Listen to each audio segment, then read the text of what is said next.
fingers. It's 10 before 6. It's still the 12th of April, 2022. Somehow, some people trying to get away or get along with their lives and trying to deal with things. And me, unfortunately, I'm not quite sure about what the hell I'm doing. I had to ask and question myself sometimes. My narcolepsy is getting the best of me. I haven't taken care of myself. I haven't gone to the damn doctors and putting off and putting off and putting myself into a damn grave this morning. It's not nice, not good. And not needed. But here I am. So now I'm back to asking myself, what the hell do I want? What do I want? I'll tell you the truth, God, I don't know. I'm listening to some of the stuff that the professor is trying to teach me in the classroom world. And I'm thinking, oh, if you're an English major, then you gotta be doing like kids stuff. And I had to admit that in class, I was unconscious with it. And I had to do thoughts down the road. How? I don't understand. I'm trying to understand. I'm trying to use whatever kind of context I've got that I grew up with to put these guys together. It's not exactly the easiest damn thing, especially when they're writing on one particular level over here. And I'm still trying to figure it out. And I know that imitation, flattery is what the hell is it? It's flattery and imitation. Imitation is a form of flattery. Or flattery is a form of imitation. I don't know. But I know writers copy from each other concerning about styles, techniques, memes, themes, everything. Just so they can get their message and their story across. I've always been a big fan concerning about stories that I like to read, and I can see in the back of my head and I can go through the journey. Well, when I'm talking about stuff like Voltaire and his particular journey at this point over here that I haven't even read, only because sometimes I'm reading some of these stuff and it's, why isn't it making sense? I can try reading Mary Shelley's Prometheus and understand that. Only because we're dealing with characterizations, we're dealing with personality traits, we're dealing with things that I've learned in current and trying to apply what that meant. The darker side of man is usually our alter egos, one way or another. We call it our nightmares. When I'm having reading an assignment concerning about a writer who's trying to think at the highest level and hearing the education that some of these guys have got, I feel more like a damn peasant than I am about a damn writer trying to understand stories that I don't get. I don't understand, and I'm still trying to figure out why they wrote this way. Was it to mean something, and what was the meaning for? I'm hearing all these students are throwing these concepts out left and right, and they're faster than anything else. And I feel like I'm getting left out of the whole damn thing. I feel like I'm losing it. I'm losing track of what I'm supposed to think of and what I'm supposed to feel. I may bring an old man's knowledge into the damn thing. Now I'll shove a book of Western and I can try reading that, but when you're dealing with someone who is trying to bring a level of what their viewpoint is of society and how it needs to the future generations down the road. In what form or fashion does a writer kid?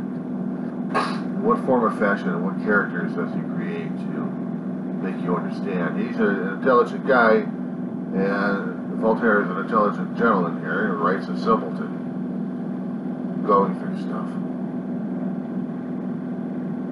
And I didn't read it, I was looking at it. Like that, wait a second. Are you trying to bring down, are you trying to be condescending? Are you trying to bring yourself down to the mere mortals to figure that shit out? I'd be better off when I'm reading about a story concerning about an Indian clashes of rivals going on at this point over here, and you've got an entity of karma trying to show this guy that he's supposed to be this way when he didn't want to be that way in the first place, and then trying to show a cosmic point of view, and therefore he has to be that way. And still feels like he doesn't have a choice. Still, despite figuring that he understands a little bit, but he still loses everything else. And he still has to go clashing with another group instead of just trying to solve things. And it's like you're being forced to contend, and I can understand that portion of it. And they're talking about it in ancient Greek stories, maybe ancient Roman stories, concerning about the force outside trying to coerce the smaller ones to do what the larger forces want. I can understand the bullying concept of that. It makes sense to me, because I have been through that and I understand the aspects of that.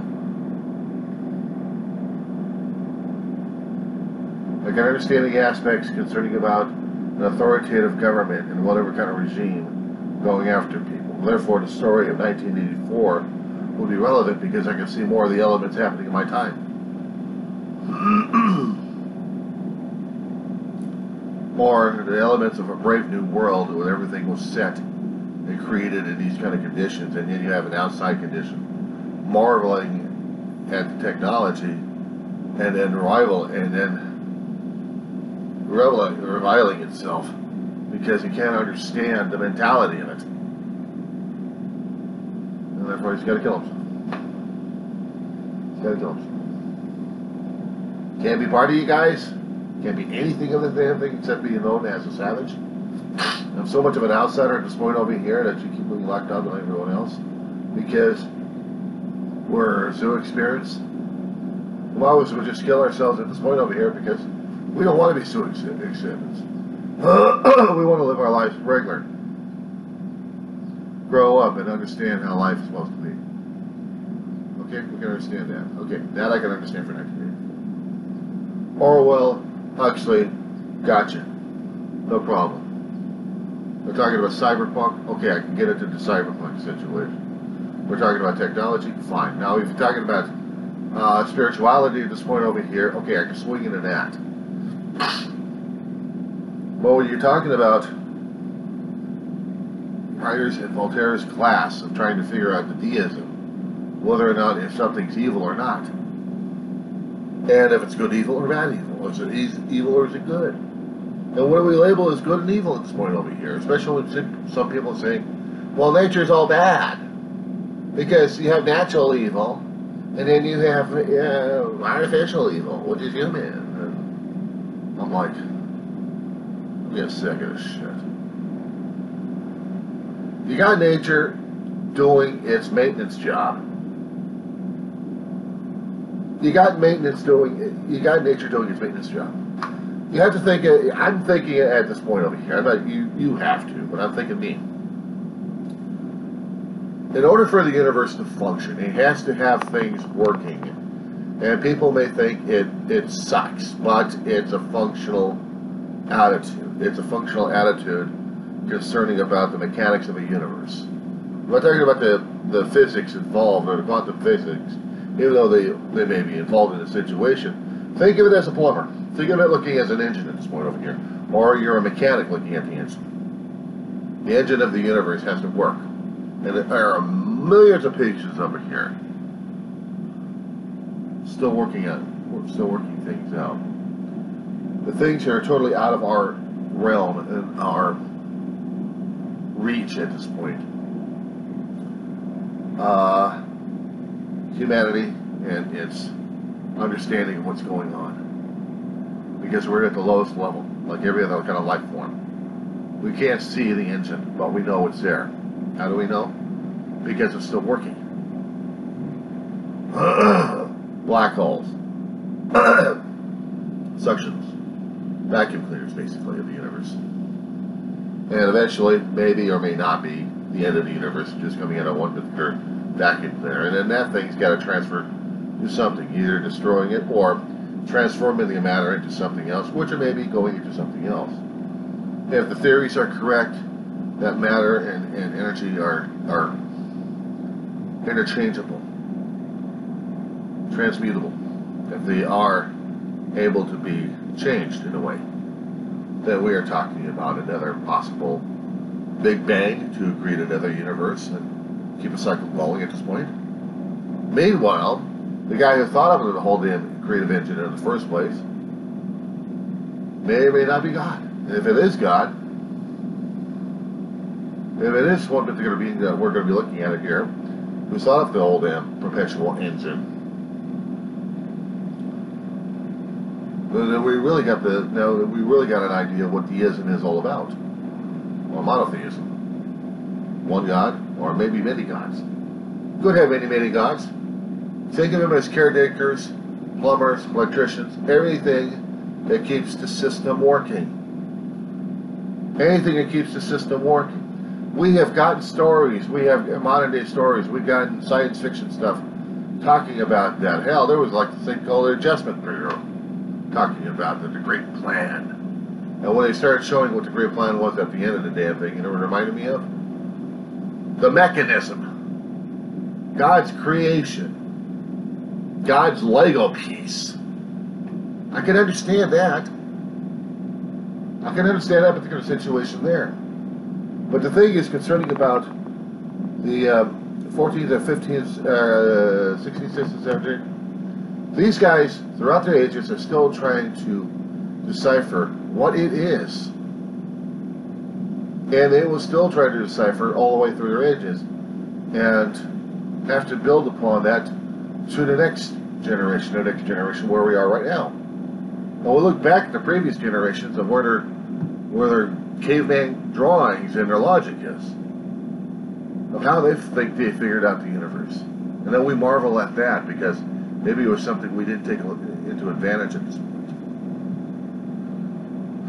Voltaire talking about things and concepts. If I could understand Voltaire, I would.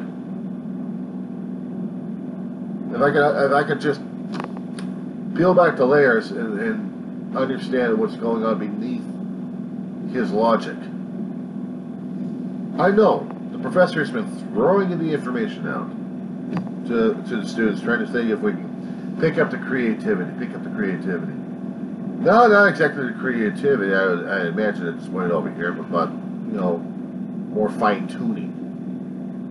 More fine-tuning a machine that's still working at this point over here with its own logic and its own theories that we still have yet on the grand level, on the Grand Master, to decipher. We're still doing the rudimentary work here. That's how I look at things sometimes. That's how I'm trying to analyze things at this point. My brain was going so damn shutdown periods today. It wasn't even funny, and it was embarrassing to hell. Probably out of him, but mostly out of me, because a few seconds here and a few seconds there, I'm missing left and right. He's talking, and I'm missing it. The students are talking, and I'm missing it. Because there's something about it that was just putting me to sleep. There was nothing for me to grasp onto. He keeps throwing all these damn terminologies and what they're actually thinking at this point over here.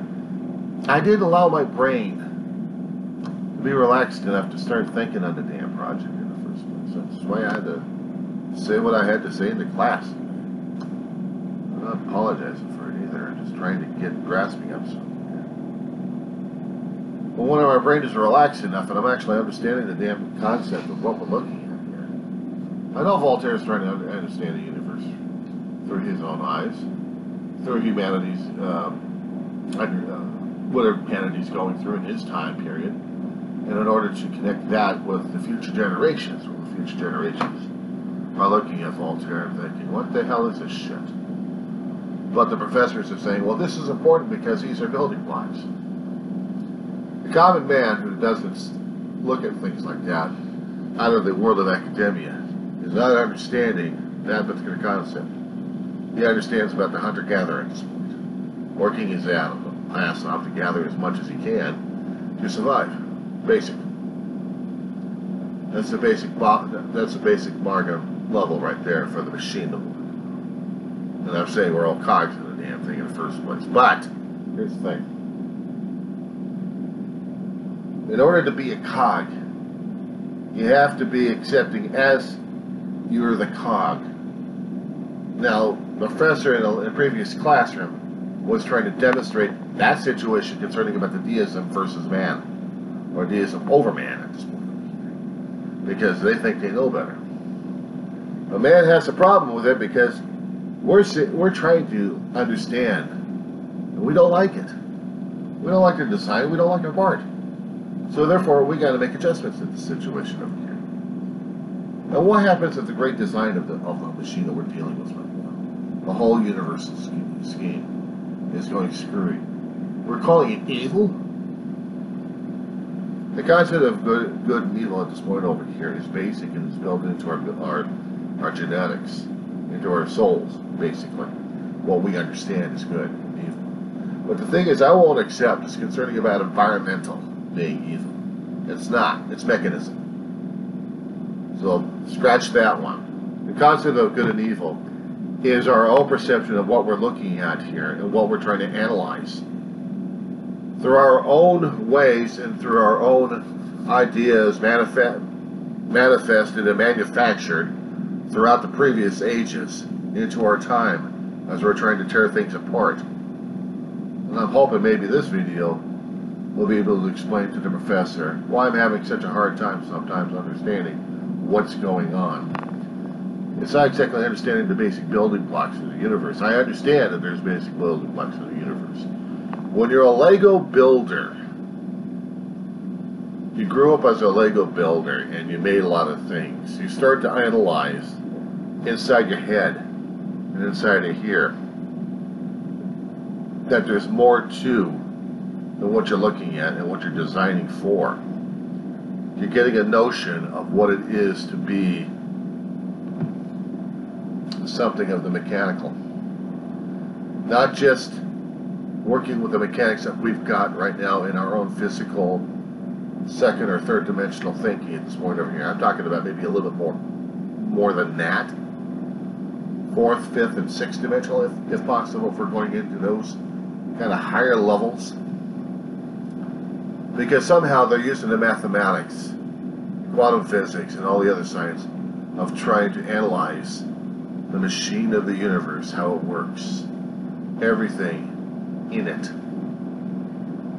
And it does take advanced courses, more than what we've got to understand that.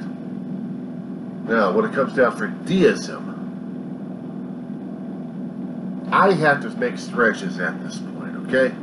If there's going to be a grand design, grand builder at this point over here, it makes a perpetual machine. If we're living in a perpetual machine, then that's a hell of a machine to live in. Because it's trying to recreate, recycle, refurbish. Just like our planet is doing. They thought it was a great evil in Lisbon when Voltaire was living there, and everyone else died, and there was fire, flood, and disasters. Yes. It's a planet going through a cycle. It's a planet going through its own processing cycle. But we have to keep understanding that. despite the fact we hate the living crap out of the damn thing, we think it's evil. Because we're applying our own human values to a machine.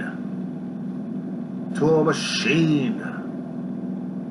We want to see if the universe is under humanity's version of good versus evil, or is it just a process that's going through? We have to have rules and regulations to guide us and guard us, including our own thoughts and feelings and our own way of dealing with people left and right.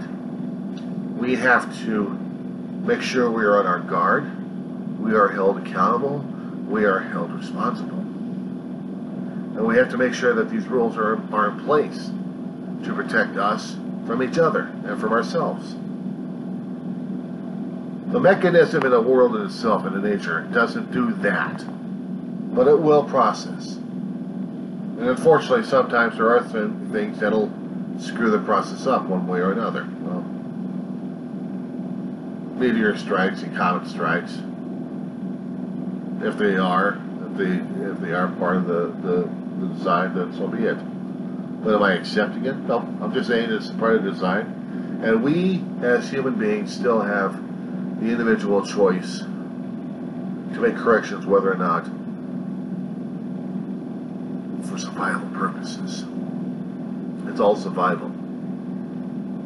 Voltaire, I think, needed to write something about that. He may have picked a simpleton, but he needed to write something about human survival, one way or another. We need to survive from each other, from our own problems, to find a different solution altogether. To go against the Hindu god and the karma to stop 2 wars from happening in a particular epoch. Or maybe to keep the Trojan War from happening. Instead of, if Icarus wasn't coming to the party, it just says, no, I got a kingdom corrupt. You have fun. He would have prevented himself and prevented his wife and prevented his crew from going into a slaughter situation, where all hell broke loose. Decisions like this is about survival. Keeping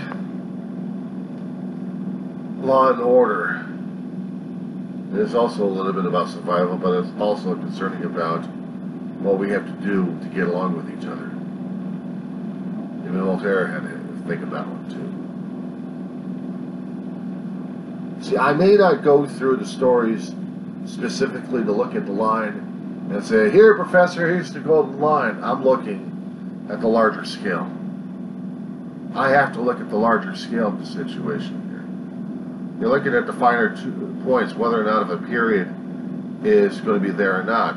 And being in English literature, that's also mechanical. It's not analyzing, it's mechanics. I may not have a mechanical mind to create machines, but I can tell you that a long time ago I was a creator of a lot of machines through the device called Lego. And to use that to create images and stories and understand deeper meanings of them. There are certain stories out there that the ancients that we're running into, yes, I have a problem with it and I need to get up to speed. I need to get crash courses to see what exactly I'm looking at here and to see whether or not if it's something I can understand. But it's something I can actually take a look at. You just can't just present one particular story and say, this is one story above everything else that you have to tear apart because this has the meaning of the universe. I said, no, it isn't. Well, then what story is? You're looking at it. You're looking at yourself in the mirror. You are the story in the universe. I am a story in the universe. There are many stories in the universe. And I'm not talking about monotheism, and I'm not talking about deism here. I'm talking about, sometimes I think I'm talking well beyond what the grade classification is I'm supposed to communicate with the lower levels of humans these days. And sometimes I feel like I am not catching up to what the students are looking at because they're trying to analyze the way they are, and some of them are pretty damn sharp.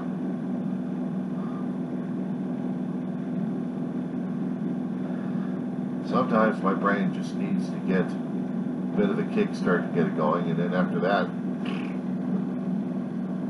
so right now my brain is just going.